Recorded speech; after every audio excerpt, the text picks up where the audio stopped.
Sa araw na makatagpo ka ng taong handa kang samahan mula sa pinakamagulo hanggang sa pinakamasayang sandali ng buhay mo. Huwag na huwag mo nang pakakawalan. Kasi sa mundo na ginagalawan natin ngayon, isang hamon ang makakita ka ng taong magmamahal sa'yo ng tapat at totoo. Taong maituturing mong palagi. Oo, palaging mananatiling sa'yo. Palaging uunawa. Palaging magpapahalaga. Taong tatanggapin ka ng buong buo maging sino ka pa. Ano man ang estado mo sa buhay o kulay ng paa. Taong hindi lang nakabase sa kung anong nakikita ng mga mata. Taong bigla na lang magliligalig nang hindi mo alam ang dahilan. Ay, mali pala.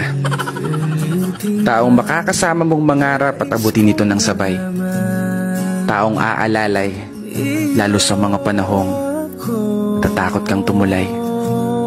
Takot kang sumugal, takot kang humakbang.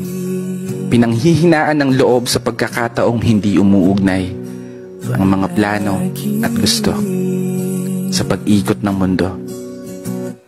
Isang palagi na pupuno sa mga pagkukulang, kahinaan at kalakasan na tinataglay mo. Isang tao na maniniwala sa'yo. Isang tao na palaging magpapaalala na kaya mo, na magagawa mo abutin ng tagumpay. Kaya ikaw, sana matagpuan mo na yung palagi mo. Kasi yung sa akin, natagpuan ko na. Maligalig nga lang. Pero bago magtapos ang video na to, i-follow mo naman yung page ko at i-share na rin kung nagustuhan mo. Hindi ako titigil lumikha ng mga obra hanggang nakikinig kayo.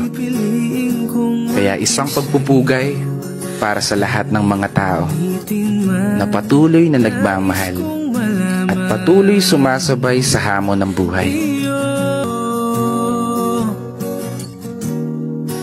Sa pagdating ng ating pilak at ginto, diamante may abutin, ikaw pa rin aking bituin at tatangi kong dalangin hanggang sa huling sigalo.